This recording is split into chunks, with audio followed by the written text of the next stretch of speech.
cancer ini berdasarkan pada pathway yang ada. Jadi pada intinya untuk semua jenis kanker itu kita harus mempelajari teori karsinogenesisnya, dasar biologi molekuler kenapa bisa terjadi kanker. Kemudian sudah dirangkum oleh Hanahan dan Weiberg dalam 10 hallmark of cancer. Jadi masing-masing dari 10 hallmark itu kalau kita pelajari dari masing-masing hallmark itu akan dapat kita bentuk suatu alternatif terapi dari masing-masing hallmark itu, misalnya dari imunologi, dari perubahan genetik epigenetik, dari apoptosis, dari sustainable growth tanpa adanya faktor pertumbuhan, misalnya dari adanya telomer, kemudian dari metaboliknya. Nah, itu semua ada targeted terapi untuk masing-masing hallmark itu. Begitu juga untuk breast cancer ya. Jadi masing-masing cancer itu unik, jadi pathway-nya ada di mana dan dapat dibentuk oleh terapi targetnya. Untuk terapi secara umum itu kalau solid tumor seperti breast cancer ini adalah pembedahan bila masih memungkinkan atau stadium awal, diikuti oleh sampai batas bebas tumor, kemudian diikuti oleh terapi tambahan disebut dengan terapi adjuvan, misalnya kemoterapi, radioterapi, dan terapi hormon. Nah, untuk targeted terapi itu biasanya dikhususkan pada pasien-pasien yang tidak berespon dengan terapi utama atau yang risikonya tinggi, mudah terjadi kekambuhan. Nah, bagaimana kita menentukan pasien itu berisiko tinggi atau tidak berdasarkan saat terdiagnosis awal dan juga ada beberapa marker untuk menentukan prognosis pasien dengan risiko tinggi untuk mengalami kekambuhan atau metastasis jauh. Ya. Ini adalah kanker payudara ya. Kanker payudara itu merupakan suatu kanker yang tumbuh dari sel di payudara, terutama di ductus atau ductus lactiferus, itu suatu ductus yang menyalurkan air susu pada perempuan yang laktasi, atau lobulus. Lobulus itu tempat memproduksi air susunya. Sebagian besar itu dari ductus, 15% dari lobulus. Nah, dengan mempelajari ini kita bisa membuat apa sih yang menyebabkan sel ductal atau sel lobulus itu berubah menjadi kanker. Faktor-faktor itu yang akan kita hambat untuk terapinya. Ini merupakan jenis kanker yang paling banyak di Indonesia maupun di dunia ya. Kemudian merupakan penyebab kematian terbesar.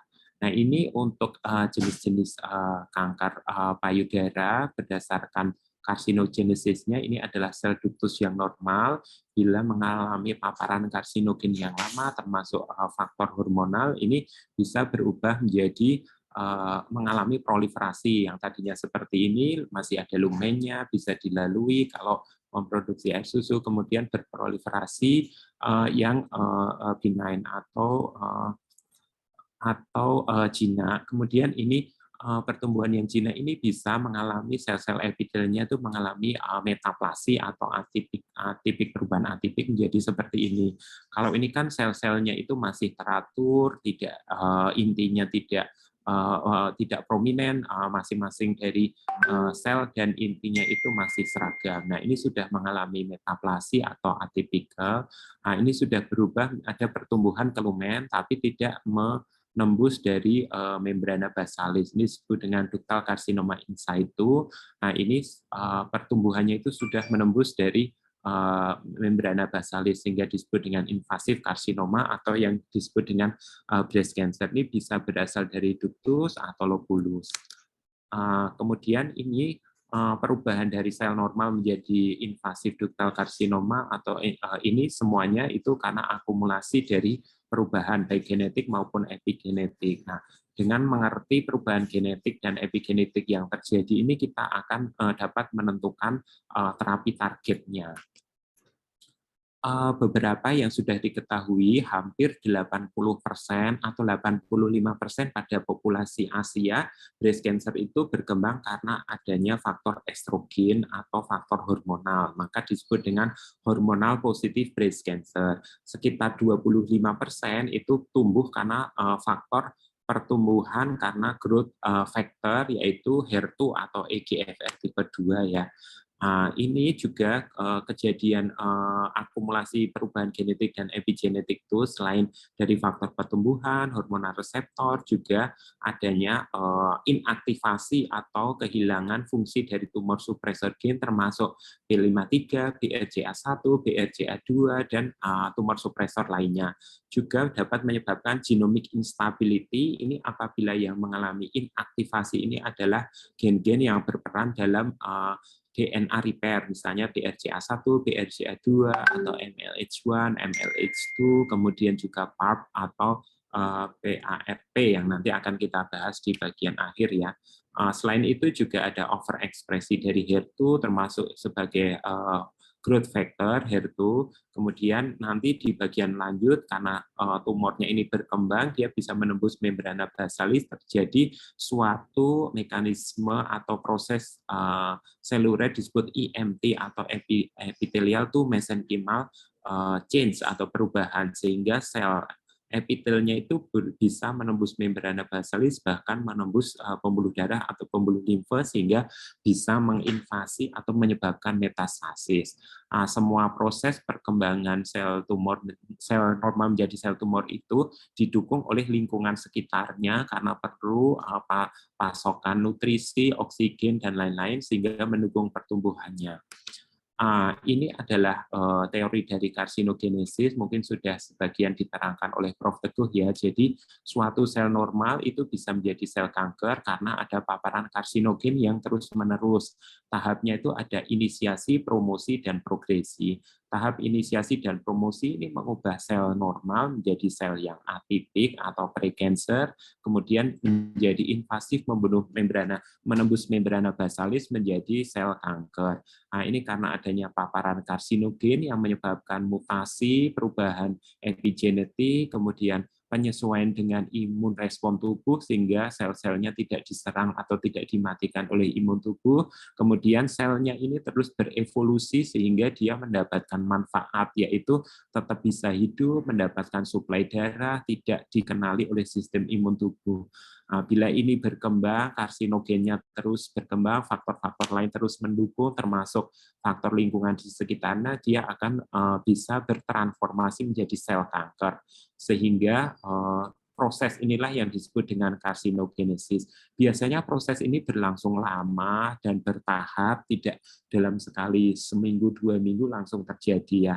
Ini definisinya secara umum adalah multi-step proses. Jadi prosesnya itu berkelanjutan, bertahap. Jadi misalnya ini ada proses terpapar karsinogen, misalnya kena sinar matahari atau ultraviolet, paparan hormon, dan lain-lain, ini bisa berubah dari sini. Tapi kalau sistem imunnya bisa mengeliminasi atau ada repair dari DNA, kemudian repair dari mesin-mesin untuk repair DNA-nya masih bagus, ini bisa dieliminasi atau tidak berlanjut ke sini. Jadi di sini mekanisme tubuh, perlindungan tubuh itu berfungsi sekali, apakah bisa stop sampai di sini kemudian dieliminasi atau bisa lanjut. Nah, itu tergantung dari sistem imun tubuh dan juga paparan karsinogennya yang terus-menerus atau tidak.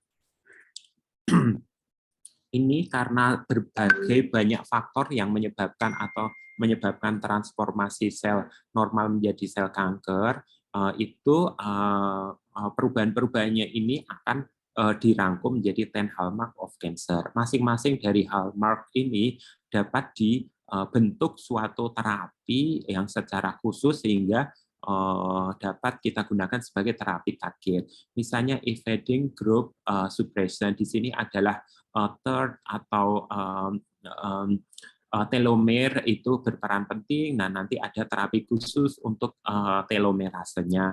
Avoiding immune destruction, ini karena sel-sel kanker beberapa itu memproduksi ada namanya immune checkpoint inhibitor yang nanti imun checkpoint-nya ini bisa kita hambat dengan imun checkpoint inhibitor sehingga sel-sel kankernya dapat dikenali mudah oleh sistem imun tubuh sehingga terjadi destruksi sel kankernya. Nah, ini salah satu terapi targetnya juga ya. Enabling replicative immortality ini termasuk dalam telomerase, telomer, Hart itu ada terapi khususnya yang dapat menghambat meskipun belum diterima oleh FDA ya. Iya. Kemudian tumor promoting inflammation. Jadi kalau kita ada inflamasi kronis tidak sembuh-sembuh, misalnya luka bakar, luka kronis, itu sel bisa bertransformasi menjadi sel kanker. Nah, beberapa terapi kanker ini juga mentarget sistem inflamasi ini. Jadi mengurangi inflamasi dalam tubuh.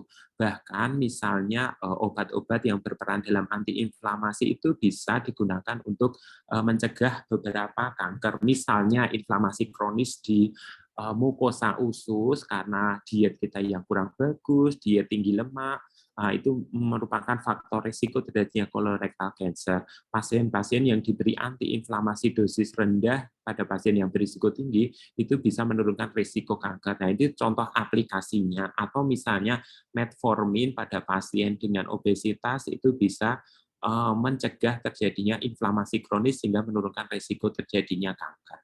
Kemudian activation dari invasion dan metastasis ini ada beberapa target khusus ya, karena kalau tumor terus berkembang itu dia membutuhkan suplai darah berupa oksigen dan nutrisi yang cukup banyak sehingga dia perlu support dari metastasis ini, termasuk dalam sini angiogenesis ini ya. Jadi sel tumornya bisa menembus membrana basalis, tapi juga suplai darahnya harus tinggi. Nah, ini ada target khusus untuk mencegah atau merusak VEGF, misalnya vascular endothelial growth factor, sehingga tidak terjadi angiogenesis, dan juga ada targeted terapi untuk mencegah terjadinya EMT atau endothelial to mesenchymal transition itu ya, atau transformation, sehingga tidak sel kankernya itu tidak dapat menembus membrana basalis, meskipun untuk yang ini belum masuk ke uji klinis.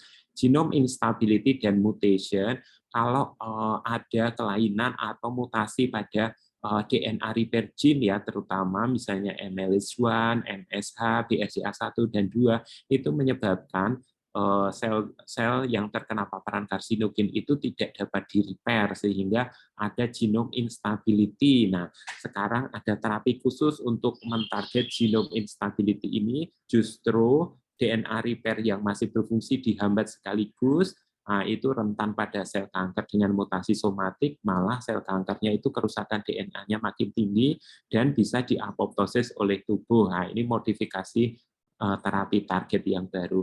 Resisting cell death yang dimaksud di sini ini adalah apoptosis ya. Jadi apoptosis itu harus terjadi terutama untuk sel-sel yang rusak dengan kerusakan DNA yang tinggi, karena sel kanker itu bisa resisten atau bisa menangkal apoptosis ini, makanya dia bisa bertahan hidup. Nah, ini dapat kita aktifkan kembali dengan meningkatkan apoptosis sehingga sel kankernya itu bisa dimakan oleh sistem imun atau sistem tubuh sehingga dapat mengurangi volume tumor. Seluler energetik ini termasuk metabolisme ya, pasien dengan diabetes mellitus dengan obesitas itu berisiko tinggi terhadap beberapa jenis kanker, dan bila terjadi kanker itu juga prognosisnya lebih jelek. Nah, ini kita ada modifikasi khusus untuk mentarget metabolisme itu, misalnya dengan terapi mTOR misalnya, atau kalau dalam level pasien itu ada terapi fisik dan juga terapi exercise, physical exercise itu untuk meningkatkan outcome terapi pasien kanker. Nah, itu cukup efektif dan juga mencegah terjadinya metastasis, karena begitu ada faktor metabolik itu ternyata sel kankernya mudah mengalami metastasis yang juga kita teliti di pasien-pasien kita di Jogja ini. Kemudian sustaining proliferative signal itu adalah growth factor ya. Di breast cancer sendiri ada beberapa growth factor yang dapat kita hambat. Nah, untuk pathway pada breast cancer ini yang paling utama, sekitar lebih dari 80% itu adalah berkaitan dengan faktor hormon. Nah, ini nanti ada terapi target untuk hormon ini. Jadi pada pasien breast cancer setelah selesai pembedahan, kemoterapi dan bersamaan dengan radioterapi, umumnya pada 80% pasien ini akan mendapatkan terapi hormon. Nanti kita bahas lebih lanjut apa saja sih terapi hormonnya, kenapa bisa terjadi resisten juga pada terapi hormon, dan kita bisa membentuk alternatif terapi hormon yang baru untuk pasien-pasien yang resisten misalnya. Ini termasuk dalam penelitian saya lanjutkan dengan penemuan obat fulvestrant dan efektivitasnya yang sekarang sudah diterapkan ya. Kemudian human epidermal growth factor ini HER2 ini pada 25% pasien breast cancer itu terdapat overekspresi atau amplifikasi dari HER2 ini, yang ini juga ada terapi targetnya. Cell cycle, semua sel kanker itu cell cycle-nya itu mengalami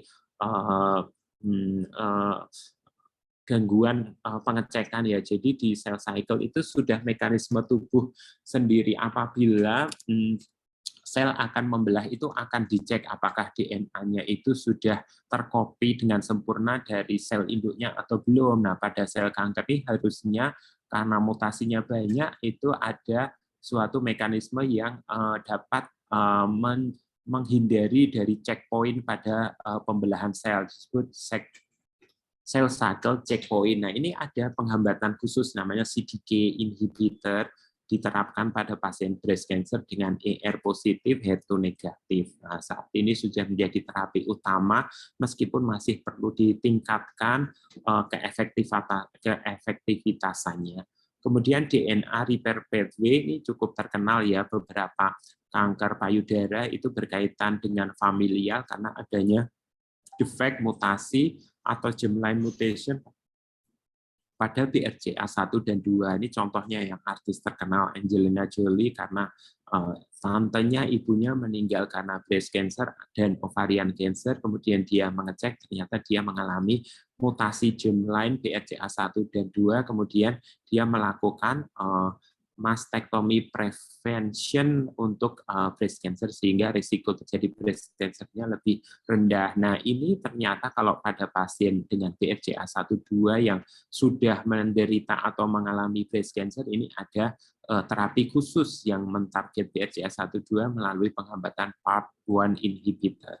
Untuk genome instability ini karena ada mutasi atau kelainan ekspresi dari P53 sehingga terjadi, ini merupakan P53 ini merupakan guardian of the genome, dia yang menjaga suatu genom manusia atau tubuh kita itu selalu dalam keadaan baik. Nah, bila dia mengalami mutasi atau ada ekspresi yang berubah, ini genom di tubuh kita ini mengalami instability. Kalau ada pasien-pasien tertentu dengan mutasi khusus pada gen-gen yang berperan pada DNA repair, misalnya pada single strand atau double strand, itu juga bisa terjadi genome instability. Untuk daya tahan tubuh atau imun defense itu beberapa kanker mengekspresikan PD-1, PD-L1 yang menghambat terjadinya respon imun pada sel kanker, sehingga PD-1 atau PD-L1-nya ini bisa kita hambat dengan monoklonal antibodi sehingga sel imun tubuh dapat aktif kembali membunuh sel kanker. Nah, ini salah satu juga signaling yang penting dalam breast cancer, PI3K, MAPK, dan PI3K. Nah, ini ada penghambatan khusus, tapi ada syaratnya pada pasien breast cancer tertentu. Nah, ini adalah salah satu pathway paling utama di breast cancer ya, adalah hormonal pathway atau faktor hormon. Jadi 80-85% dari breast cancer itu berkembang karena adanya faktor hormonal. Sel kanker payudara 80% mengekspresikan estrogen reseptor. Jadi kalau estrogen reseptornya itu meningkat, adanya estradiol atau estrogen ini akan berikatan dengan estrogen reseptor.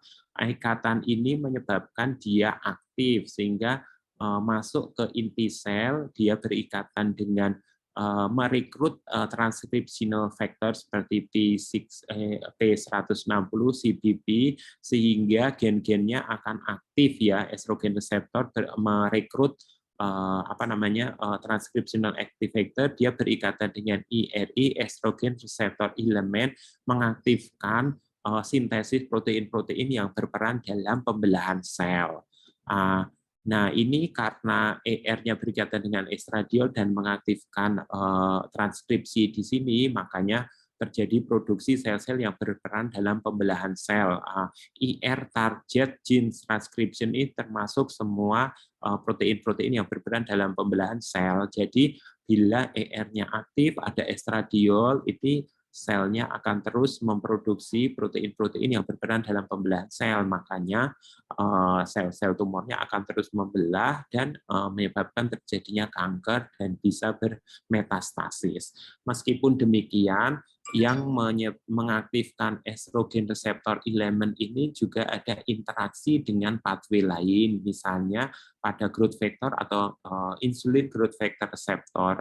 Ini bila ada ligannya berikatan dengan reseptor, terjadi internal phosphorylation, nanti akan meningkatkan atau mengaktifkan jalur PI3K, AKT, mTOR, yang ini juga dibutuhkan dalam proses terjadinya aktivasi gen estrogen reseptor. Selain itu, untuk ER dan ERE atau protein-protein yang berperan dalam pembelahan sel ini bisa diaktifkan oleh jalur lain, termasuk EGFR atau epidermal growth factor receptor dan HER2 bila dia berikatan mengaktifkan RAS, RAF, MEK, dan MAPK ini sehingga protein untuk pembelahan sel juga dapat diaktifkan.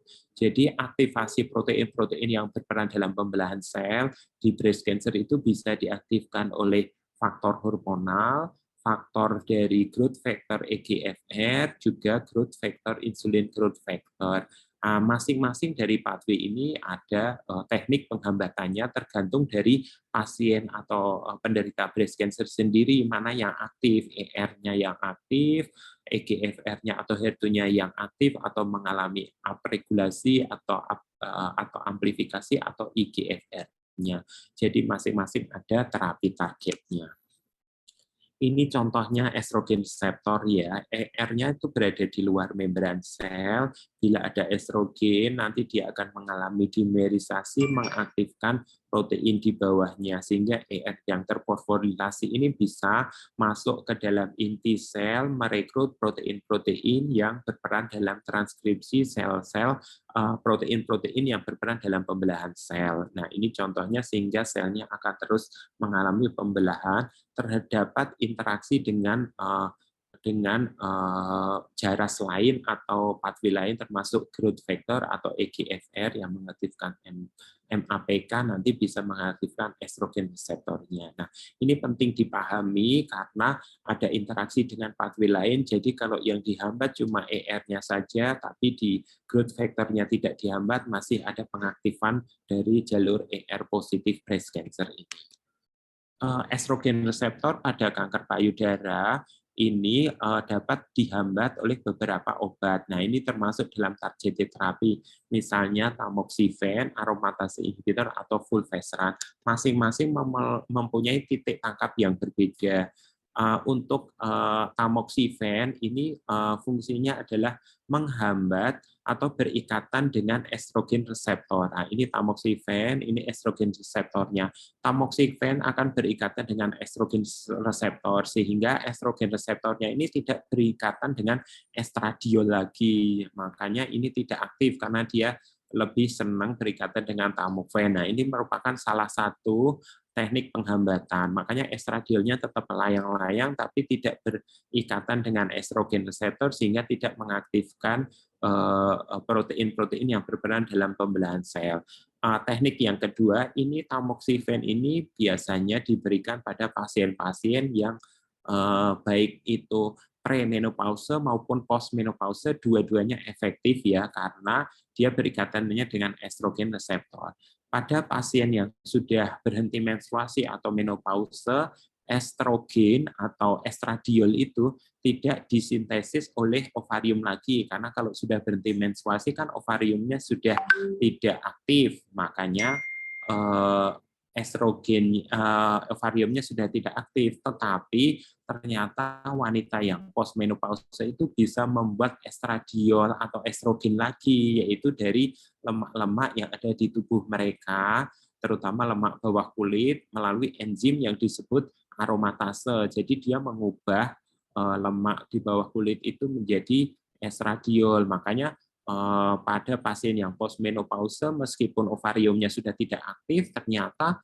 estrogen receptor masih bisa diaktifkan karena ada aromatase sehingga ada produksi estradiol. Nah, pada pasien postmenopause karena ovariumnya sudah tidak aktif, yang dihambat adalah aromatase ini atau enzim aromatase ini sehingga dia estradiolnya tidak diproduksi. Kalau estradiolnya tidak ada atau estrogennya tidak ada reseptor ER ya nanti tidak aktif sehingga ini tidak aktif. Pada pasien-pasien ada teknik khusus itu menggunakan namanya aromatase inhibitor ini termasuk letrozol, anastrozol. Kalau fulvestrant ini agak berbeda. Dia berikatan dengan estrogen reseptor dan mendegradasikannya. Ini contohnya. Fulvestrant berikatan dengan estrogen reseptor yang hijau ini, tapi estrogen reseptornya itu menjadi terdegradasi atau hancur. Nah, akibat hancurnya dia tidak terjadi jaras ini lagi. Fulvestrant itu biasanya diberikan pada pasien yang sudah resisten terhadap tamoxifen, artinya sudah dikasih tamoxifen tapi breast cancer-nya masih kambuh, atau pada pasien yang aromatase inhibitor sudah dikasih terapi ini tapi masih kambuh lagi, baru diberikan fulvestrant. Meskipun saat ini bila pasien bersedia itu tetap bisa dikasih fulvestrant sebagai lini pertama. Semoga bisa memahami untuk teknik dari terapi target pada pasien breast cancer dengan estrogen reseptor positif ini. Nah, untuk jaras yang kedua adalah HER2 signaling pada kanker payudara. Nah, untuk EGFR itu di seluruh tubuh manusia itu sebenarnya ada 4 tipe ya, EGFR tipe 1 atau HER2, tipe 2 HER2, tipe 3 HER3, dan tipe 4 HER4. Tetapi pada breast cancer yang sering mengalami amplifikasi atau overekspresi adalah HER2 ini atau EGFR tipe 2F tipe 2 ya. Sekitar 40-90% kanker di manusia itu ada aktivasi EGFR. Kalau pada breast cancer 25% itu ada aktivasi atau overekspresi dari HER2 atau EGFR tipe 2 atau ERB2 ini ya. Nah, ini frekuensinya di Indonesia agak lebih banyak, sekitar 25% ada overekspresi HER2. Kemudian pasien dengan overekspresi HER2 ini prognosisnya jelek. Makanya pihak farmasi atau farma teknologi itu mengembangkan obat anti HER2. Ada beberapa teknik untuk menghambat HER2, salah satunya dengan monoklonal antibody yang berikatan dengan HER2. Nah, ini misalnya aktivasi dari HER2 atau EGFR bila ada liganya ini akan berikatan, terjadi fosforilasi, mengaktifasi RAS, RAF, MEK, kemudian ERK, menyebabkan sel proliferasi. Tetapi juga bisa mengaktifkan PI3K, EGT, kemudian mTOR, sehingga sel-selnya itu terus mengalami pembelahan, kemudian dia tidak mati. Nah, kalau dua jalur ini aktif, itu akan selnya akan mengalami perkembangan terus-menerus. Nah, gimana caranya kita bisa menghentikan signaling ini adalah dengan antibodi untuk menghambat EGFR ini. Ini contohnya.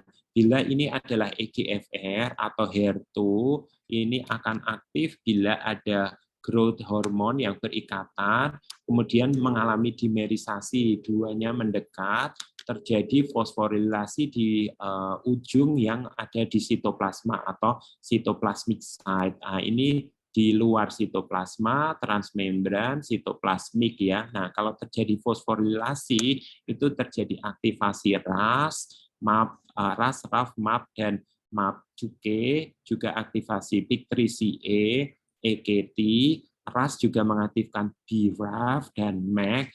Ini efeknya adalah terjadi sel proliferasi, hambatan dari apoptosis, angiogenesis, invasi, dan lain-lain. Nah, salah satu cara menghambatnya adalah kita letakkan monoklonal antibody yang berikatan dengan reseptor HER2 ini di breast cancer sehingga ini tidak terjadi atau growth hormonnya ini tidak berikatan di sini.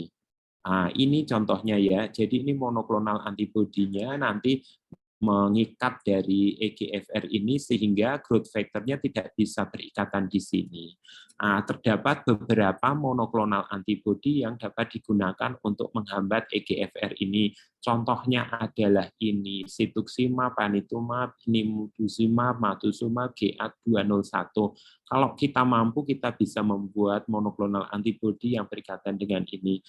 Khusus untuk kanker payudara, karena yang paling banyak mengalami overexpresi adalah HER2 atau HER2 ini, monoklonal antibodi yang saat ini diterima oleh FDA dan juga Balai POM di Indonesia adalah ini ya, namanya trastuzumab, monoklonal antibodi anti HER2, partumab. Untuk rekomendasinya itu bisa diberikan gabungan keduanya, trastuzumab, partumab, pada pasien HER2 positif breast cancer. Kemudian kalau sudah diterapi dengan keduanya ini masih juga resisten atau tumbuh kembali, kita bisa naik ke TDM1, trastuzumab sama monoklonal antibodi, tapi di ujungnya ini dikasih emtansin, ini merupakan pembunuh sel kanker tambahan. Jadi trastuzumab, emtansin atau TDM1. Bila ini juga resisten, alternatif lain masih kambuh juga trastuzumab deruxtecan. Ini trastuzumab seperti ini, tapi ujungnya diberi pembunuh sel kanker namanya deruxtecan. Bila alternatif lain adalah kita menggunakan small molecule inhibitor tyrosine kinase. Ada di sini, penghambatannya tidak monoklonal antibody di sini, tapi di sini. Jadi di letaknya itu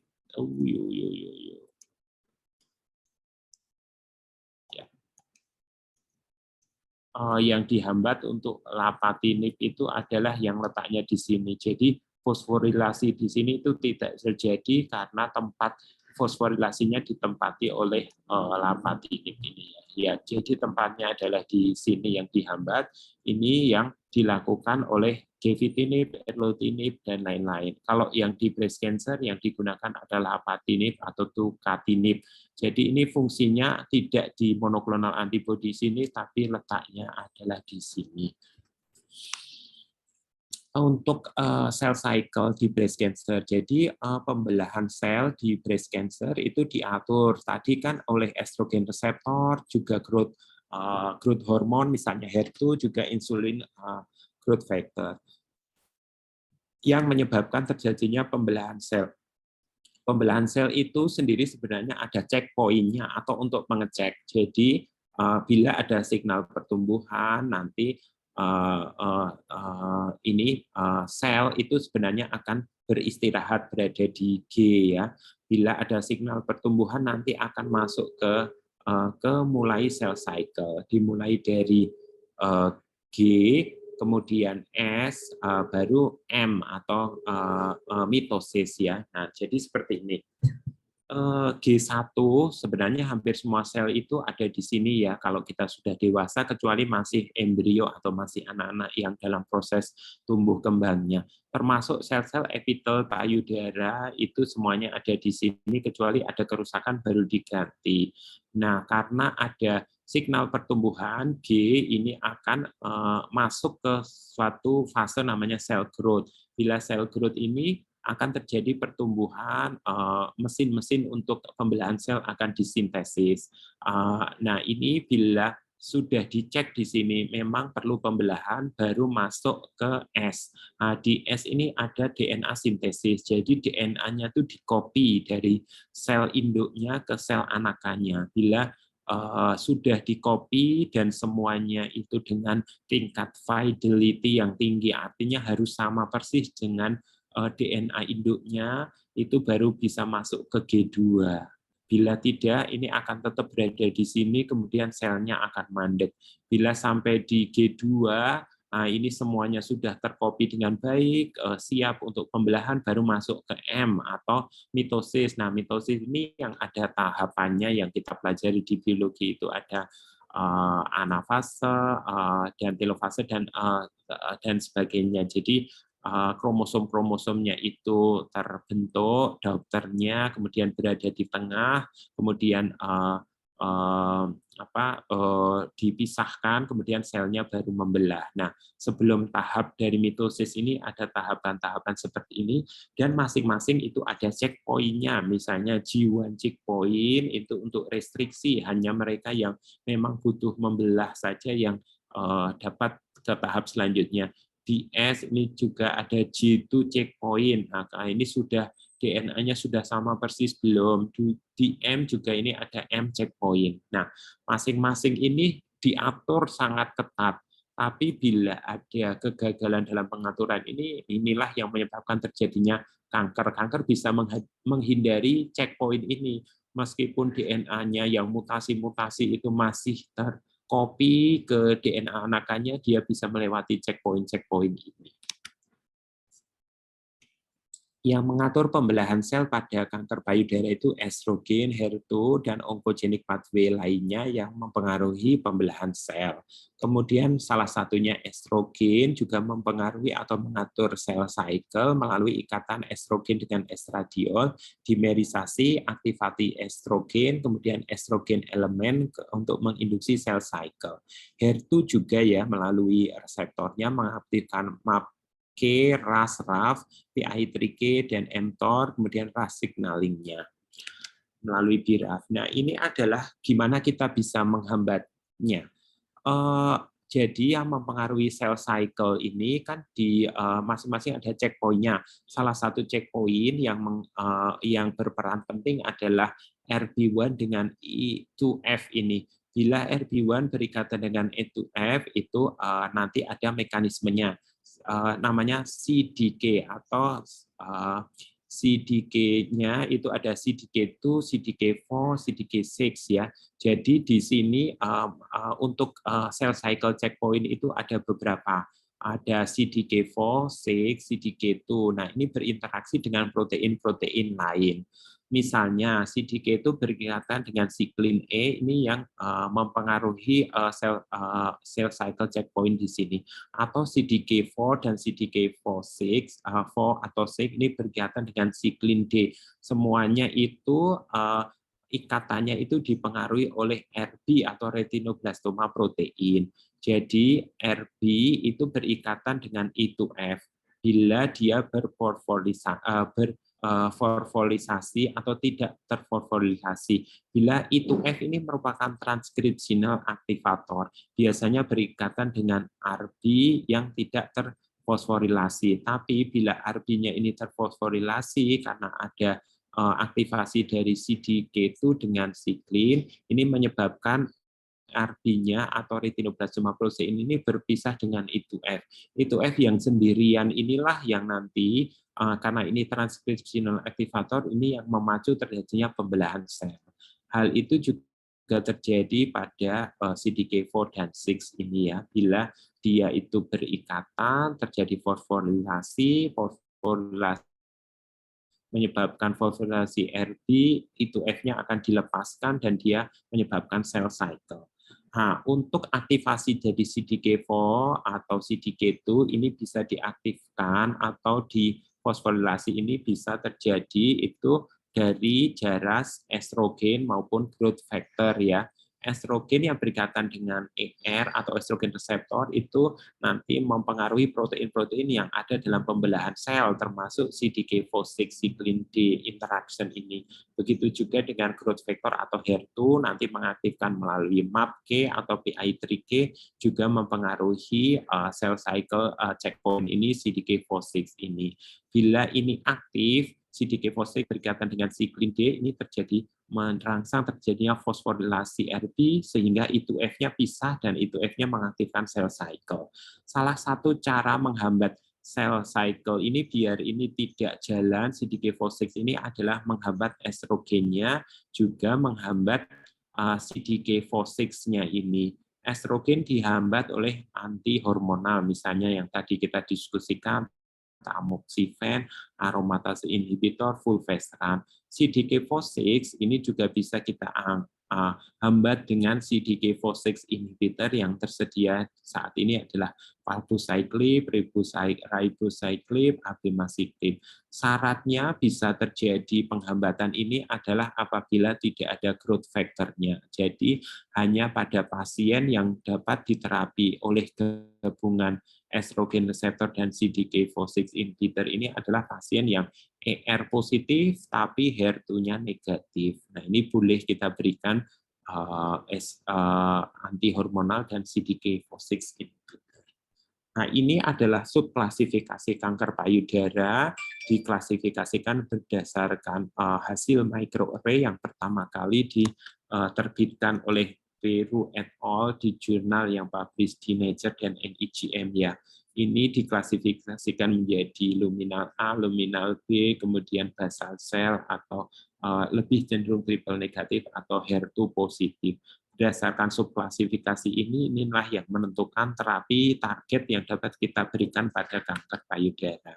Ini adalah klasifikasinya menggunakan cara sederhana dengan menggunakan IHC, ER, PR, HER2, dan Ki67 dibagi menjadi luminal A, B, luminal B-nya HER2 negatif dan HER2 positif, atau pasien yang ER, PR negatif dan HER2 positif atau HER2 enriched, dan pasien yang ER, PR negatif, HER2-nya negatif disebut dengan triple negatif. Dengan membagi kanker payudara menjadi subtipe ini akan lebih menentukan terapi target mana yang dapat kita berikan. Misalnya pasien yang luminal A kita berikan terapi targetnya dengan terapi endokrin, luminal B yang HER2 negatif endokrin saja, luminal B yang HER2 positif endokrin dan anti HER2 plus hormonal terapi. Kalau HER2 positif itu dengan kemoterapi plus anti HER2, triple negatif hanya dengan sitotoksik terapi. Tetapi sekarang pada pasien triple negatif dengan peningkatan PD-L1 itu juga bisa kita berikan terapi kemoterapi, ini namanya sitotoksik terapi plus imunoterapi atau imun checkpoint inhibitor. Khusus untuk luminal A karena ini terapinya itu HER2-nya negatif, luminal A atau luminal B yang HER2 negatif, bila pasiennya setelah terapi endokrin saja itu ajuvan endokrin saja itu mengalami kekambuhan, dapat ditambahkan CDK4/6 inhibitor ya, atau inhibitor dari imun cell cycle inhibitor yang saya diskusikan tadi. Ini yang mengulangi yang tadi ya, endocrine treatment untuk luminal A, anti HER2 untuk HER2 positif, part 1 inhibitor ini untuk triple negatif dengan BRCA mutation, cell cycle inhibitor misalnya CDK4/6 inhibitor ini untuk pasien dengan ER/PR positif, HER2 negatif. Nah, ini adalah variasi terapi pada mTOR inhibitor pada breast cancer. Ini adalah growth factor yang ada growth hormonnya akan berikatan sehingga terjadi dimerisasi, mengaktifkan PI3K, EKT, dan mTOR. Nah, kalau bila ini aktif, ini akan menyebabkan pertumbuhan sel, pembelahan, dan apoptosis. Kita bisa memberikan alternatif untuk menghambat mTOR ini khusus untuk pasien yang ER positif dan HER2-nya ini negatif ya, karena ini hanya menghambat PI3K tapi tidak menghambat RAS-nya. Jadi kalau kita kembali ke slide sebelumnya, mTOR inhibitor itu hanya berada di slide yang awal ya. Nanti saya bisa kembali ke slide awal. Untuk mTOR inhibitor itu boleh diberikan hanya pada pasien yang ER positif dan HER2-nya negatif. Ini adalah variasi atau terapi terbaru ya, Afinitor atau Avastin itu dapat menghambat mTOR sehingga terjadi penghambatan pembelahan sel dan juga angiogenesis. Biasanya digabungkan dengan pemberian estrogen, anti estrogen atau terapi endokrin. PAP1 inhibitor ini khusus, ini diberikan pada pasien yang ada mutasi BRCA1. Kenapa pasien dengan mutasi BRCA1 malah diberikan terapi PAP1? Ini namanya teknik baru synthetic lethality. Jadi PAP1 ini juga berperan dalam DNA repair ya, terutama single strand DNA break atau single strand DNA pemecahan DNA single strand. Pada pasien-pasien bila kita ini komponen DNA repair-nya bagus, semua mutasi atau paparan karsinogen yang menyebabkan kerusakan DNA itu dapat kita perbaiki dengan kalau single strand ya dengan PAP1 atau double strand break DNA break itu dengan homolog atau HR atau non homolog enjoining DNA repair. Tetapi pada pasien dengan BRCA1 mutation atau BRCA2 mutation itu kan sudah ada defek, bila ada karsinogen, ada kerusakan DNA itu tidak dapat diperbaiki dengan karena BRCA1-2-nya itu sudah defek atau sudah tidak berfungsi baik. Nah, bila kita menghambat PAP1-nya, ada kerusakan kecil saja itu PAP1-nya ini kita hambat sekaligus, jadi kerusakan DNA itu akan semakin tinggi. Nah, pada sel kanker, kerusakan DNA yang makin tinggi itu justru akan bagus, karena kerusakan DNA yang makin tinggi itu menyebabkan sel kankernya itu dapat dilakukan apoptosis, karena BRCA-nya satu sudah rusak, PAP1-nya ini kita hambat sekaligus, jadi kerusakan DNA-nya makin parah, nanti sel-sel kankernya itu akan diapoptosis oleh tubuh. Nah, ini diberikan PAP1 inhibitor ini pada pasien dengan BRCA1-2 mutation ya, terutama paling sering pada pasien triple negatif. Jadi kecenderungannya triple negatif breast cancer itu disertai dengan BRCA1 dan 2. Nah, ini adalah tekniknya ya, PAP1-nya dihambat, kerusakan DNA-nya makin tinggi pada pasien dengan defek BRCA1 dan 2, sehingga akan terjadi apoptosis. Ini sebagai kesimpulannya, dengan mempelajari kanker payudara, proses karsinogenesis yang macam-macam, termasuk mutasi apa yang terjadi atau perubahan epigenetik apa yang terjadi, ini kita bisa membentuk alternatif baru untuk terapi target pada kanker payudara. Mungkin dari saya itu yang bisa saya diskusikan. Mungkin ada pertanyaan atau diskusi, silakan.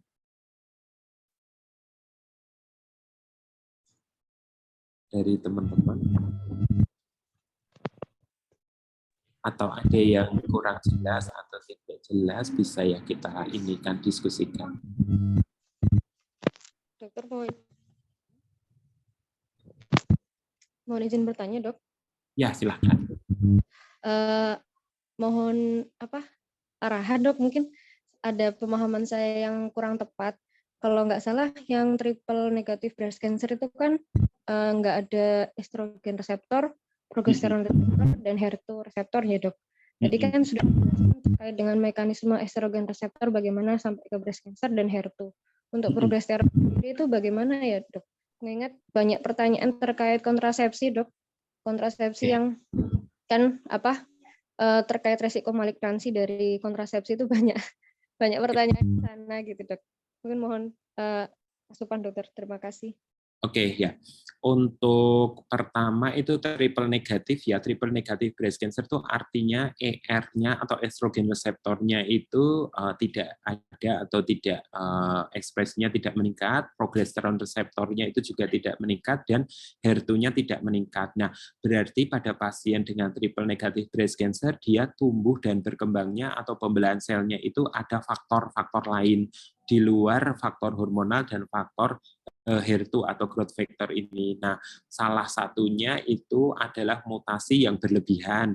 Misalnya pada pasien triple negatif itu ada sekitar 10% atau 20% itu yang ada mutasi BRCA-nya. Jadi karsinogenesisnya itu tidak tergantung dari hormonal atau growth factor, tapi dari faktor lain. Salah satunya misalnya mutasi BRCA, kemudian ada faktor-faktor lain, misalnya karena dia itu umumnya triple negative breast cancer itu secara genetik itu tidak stabil sehingga dia mutasinya banyak, tetapi dengan mutasi yang banyak itu ternyata dia tidak dikenali oleh sistem imun tubuh. Nah, pada triple negative breast cancer itu ada alternatif terapi, misalnya dengan imunoterapi menggunakan imun checkpoint inhibitor. Kemudian pertanyaan yang kedua itu meskipun triple negative breast cancer itu memang untuk terapi targetnya relatif terbatas dibandingkan tipe breast cancer yang lain, tapi akhir-akhir ini banyak alternatif baru yang bisa kita gunakan atau terapkan untuk memberikan terapi pada triple negative breast cancer, sehingga upaya kita triple negative breast cancer itu juga prognosisnya akan baik, karena saat ini yang bagus itu bila ER-nya itu positif.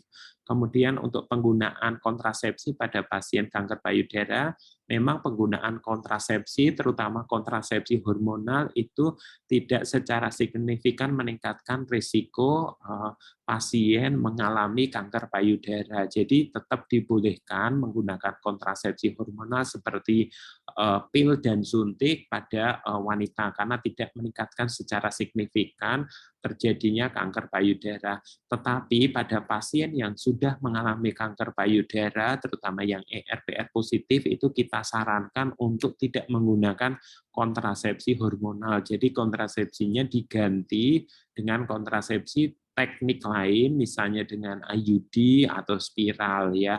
Jadi tidak menggunakan hormonal, karena pasien yang dengan kanker payudara itu tidak hormonalnya mau kita hambat, makanya kontrasepsi hormonal itu tidak diperkenankan. Tapi secara umum tidak ada larangan untuk pasien yang secara umum itu tidak ada larangan pada wanita untuk menggunakan kontrasepsi hormonal, kecuali ya misalnya ada riwayat keluarga yang positif, kemudian riwayat keluarga sebelumnya hormonnya positif, ya kita sarankan tidak menggunakan KB hormonal, tapi menggunakan KB tipe lain, termasuk misalnya IUD atau teknik KB lainnya. Ya, begitu mungkin penjelasannya. Mungkin masih ada pertanyaan lain. Terima kasih dokter. Kalau yang terkait dengan jalurnya progesteron tadi, apakah ada ya dok ke arah kanker ya dok? Baik estrogen dan progesteron itu memang saling berinteraksi ya, dua-duanya itu mempengaruhi proses pertumbuhan sel. Cuma untuk progesteron itu tidak ada terapi khususnya untuk menghambat progesteron reseptor. Mayoritas didominasi oleh estrogen reseptor untuk penghambatannya. Memang ada crosstalk atau interaksi antara ER dengan PR dalam mempengaruhi hormonal dan mempengaruhi pembelahan sel ini. Tapi sampai saat ini tidak ada terapi khusus untuk progesteron positif. Pada pasien yang PR atau progesteron reseptor positif itu juga berespon dengan terapi menggunakan anti estrogen reseptor, misalnya tamoxifen atau aromatase inhibitor misalnya. Nah, seperti itu. Terima kasih banyak dokter. Ya, sama-sama.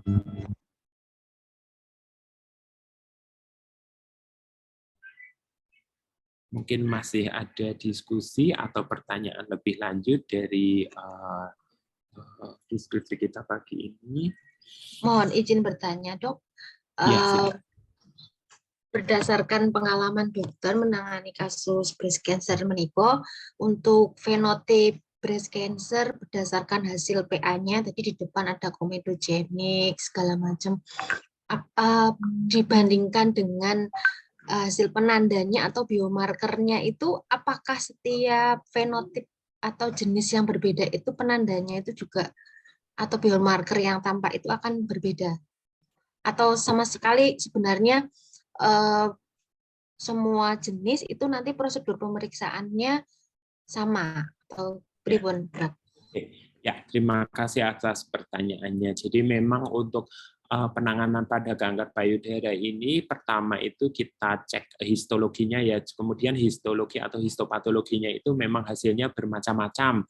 Ada yang ductal karsinoma invasif, lobular karsinoma invasif. Kemudian untuk masing-masing ductal itu ada variasinya, ada yang non otherwise spesifik, tapi ada yang tipe-tipe khusus, misalnya ada yang tadi disebutkan komedo, ada yang mukoides, ada yang tipe tertentu misalnya papilari atau tipe yang lain. Cuma 85% itu adalah invasif ductal karsinoma, sisanya lobular karsinoma atau tipe lain minor. Kemudian dari ductal karsinoma yang 85% itu hampir 90% itu tipenya adalah NOS. Jadi hanya 10% yang ada tipe khususnya, misalnya komedo atau mukoides atau tipe-tipe yang lain. Jadi secara umum itu ya tipenya kalau sebagian besar itu ductal karsinoma dan ductal karsinomanya itu NOS. Nah, untuk semua pasien itu baik yang ductal tipe apapun termasuk NOS atau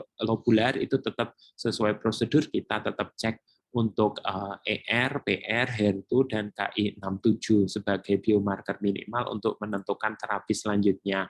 Tetapi ada kecenderungan khusus ya, misalnya pada lobular karsinoma. Lobular karsinoma itu hampir semuanya ER, PR-nya positif dan HER2-nya itu negatif. Jadi ya udah, kalau kita udah tahu itu lobular karsinoma, kita cek kaderinya, tetap kita cek ER, PR, HER2 untuk memastikan. Tapi jarang atau hampir tidak pernah pasien lobular karsinoma itu HER2-nya positif, misalnya seperti itu. Nah, itu memang masih kita pelajari lebih lanjut kenapa seperti itu. Memang secara karsinogenesis berbeda antara ductal dan lobular karsinoma.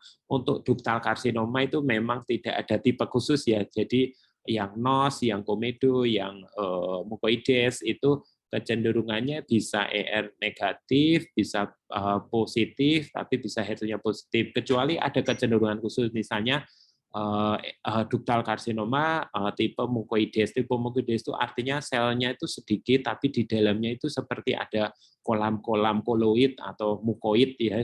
Nah, itu biasanya ER/PR-nya positif, HER2-nya negatif, prognosisnya baik, biasanya pada wanita usia tua lebih dari 60 tahun. Tapi juga tetap ada perkecualiannya, ada beberapa yang sebagian kecil HER2-nya positif pada pasien muda dan tipenya itu agresif. Jadi sebenarnya semakin kita berhubungan atau memberikan terapi pasien breast cancer, memahami tipe-tipenya, itu kita makin lama makin ini kecenderungannya seperti ini. Bila tidak sesuai dengan pattern selanjutnya, itu biasanya kita konfirmasi ke dokter patologinya atau ke rekan sejawat lain yang mengurusi pemeriksaan itu. Ini benar apa enggak? Kenapa seperti ini? Apakah perlu dicek ulang, perlu diperiksa ulang? Jadi semakin familiar sebenarnya kita tahu pola-polanya yang umum, mungkin ada beberapa pengecualian pola yang tidak umum, seperti itu ya kira-kira. Terima kasih dok, sangat jelas. Boleh tanya satu lagi dok? Ya boleh, silakan. Mohon izin, kalau yang benign seperti FAM itu ada edukasi khusus enggak dok untuk atau Untuk ini screening ya ke ya. arah nanti ke arah malignan atau enggak, biomarkernya atau apa, pemeriksaannya apa, mengaten dok? Ya, oke. Untuk yang benign benign tumor pada breast ya, ada kecenderungan pasien yang pernah riwayat operasi jinak pada payudara itu ada mengalami peningkatan risiko untuk mengalami breast cancer, meskipun risikonya itu kecil ya, 1,1 atau 1,2 dari perempuan kebanyakan, atau perempuan yang tidak punya benign lesion di breast-nya. Untuk pasien dengan FAM atau lesi fibrokistik itu sebenarnya bisa kita pertimbangkan bahwa risikonya itu sama dengan wanita normal ya, atau wanita ini. Kecuali ada tipe-tipe khusus, fibrokistik itu dibagi menjadi page 1, page 2, page 3. Kalau page 3 ya risikonya lebih besar. Untuk pasien-pasien dengan lesi jinak dan resiko tinggi itu misalnya pada pasien dengan ADH atau atypical ductal hyperplasia, nah itu baru kita untuk FAM dan lesi fibrofisik tidak ada rekomendasi khusus untuk screeningnya ya. Screeningnya tetap sesuai dengan wanita normal, artinya mamografi tiap 2 tahun pada usia lebih dari 40 tahun. Tapi kalau pada pasien dengan lesi jinak risiko tinggi, misalnya pada ADH, itu surveillance-nya atau deteksi dininya lebih sering karena risiko menjadi kanker lebih tinggi. Disebut juga sebagai precancer. Juga pada pasien dengan papiloma intraduktal itu risikonya untuk mengalami breast cancer itu lebih tinggi. Ini perlu kita awasi lebih lanjut. Jadi screening-nya lebih sering. Seperti itu kira-kira jawabannya. Nuwun sangat, Dok, sudah sangat jelas. Ya, sami-sami. Ya, makasih. Mungkin dari teman-teman yang lain ada yang ingin ditanyakan.